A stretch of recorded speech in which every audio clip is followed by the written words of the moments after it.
So I'm in a boardroom, conference room, maybe a ballroom, I'm presenting live, and I have my slides that I'm presenting either on a television or on a projector, but what I'm able to do is instantly when I choose, go right to a pad of paper where I can walk through the 3 moves that will accomplish so you can present like a pro both online and offline. I'm going to show you all the setup, all the tools, the equipment, links to everything in case you don't have something, but more importantly, even the software and setting changes so you can make this happen with just a laptop, computer, television or projector, and a pad of paper. I don't know about you, but my writing's bad enough on a pad of paper, let alone if I try to go over there to the whiteboard and take notes there. I sometimes can feel disconnected off to the side, they can't read it. I have to clean it before I go to the next page here. All I do is simply turn the page and keep going. Let me show you the setup, start to finish, right now. Here's what you're gonna need. You're gonna need a laptop, and you're gonna need a TV or projector, HDMI, into the computer. Remember, always have your computer plugged in when you're presenting. Don't ever rely on battery power. Now, a couple things you're gonna need. One is the stand. I'll have links to all of this, by the way. This stand has a flexible end, it can rise, but this is about the height you're gonna need to position the camera. And here's the camera I'm gonna recommend. The Insta 360 Link 2C. In fact, this camera, as I take it out, comes out and has a magnetic holder.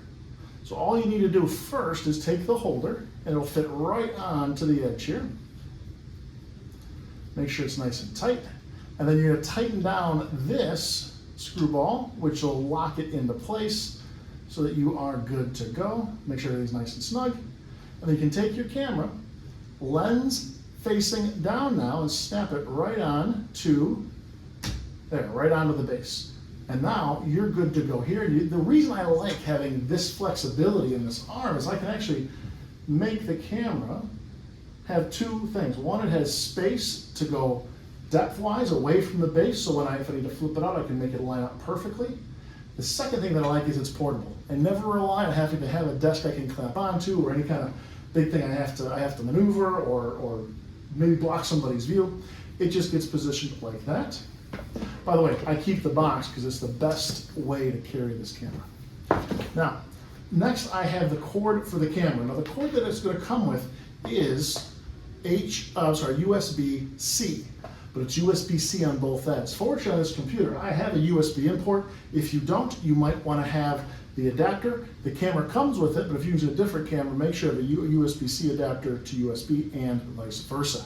I don't need this, you might.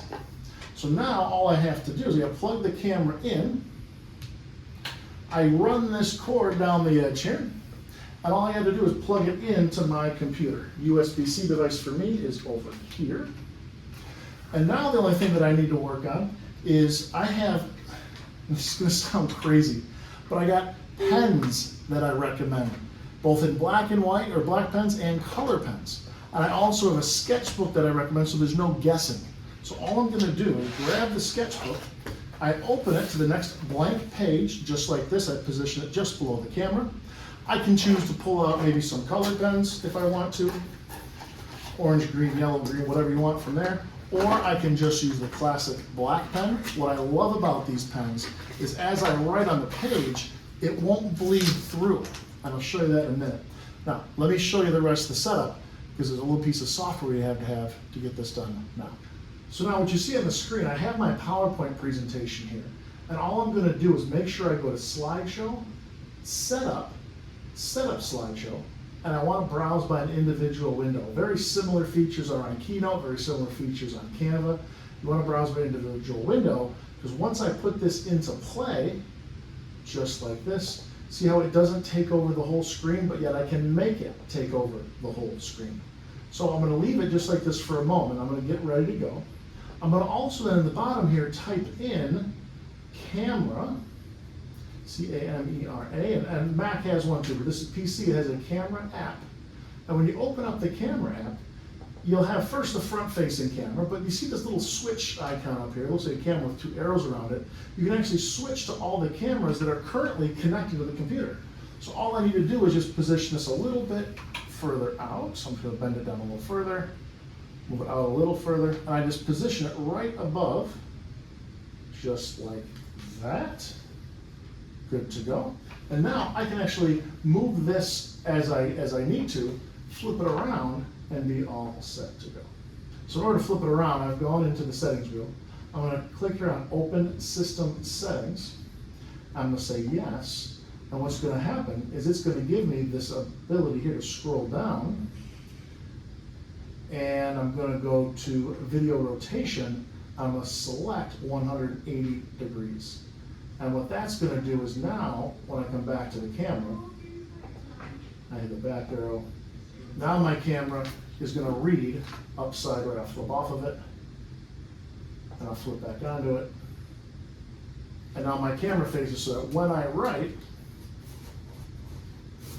it's now facing the right direction. So you got to make that piece. But now I'm going to leave it just like this, because look, if I stack this down, I have two applications. I have a camera application, just like this, and I have my PowerPoint presentation.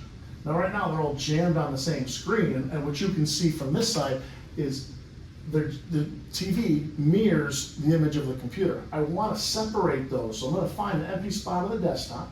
I'm going to right click and go to Display Settings. And Display Settings, I'm going to look to make sure, see how it says duplicate on these displays? I actually want to extend on these displays.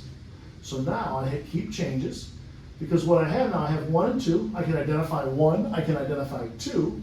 And now what's going to happen is, what I want the audience to see, I can move this over, and it's right there. So now, boom, just like that, it's now the camera that they're seeing on the screen, upside right, with all the notes and everything that they need.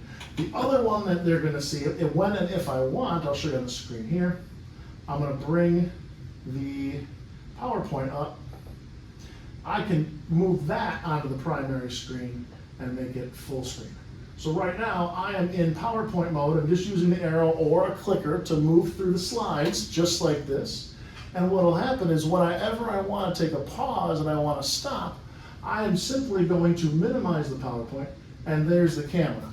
And now I can go through those 5 moves that'll make all the difference in the way they look online. Once I'm done illustrating on the pad, for everyone to see in the entire room, I simply come down back to my main screen, I open up my PowerPoint, and it's right back where I need it to go, and I can either go forward or backwards on the slides. So this is the setup. I'll put all the links and everything you need in the description of this video so you can have this set up at your next meeting utilizing a television or projector.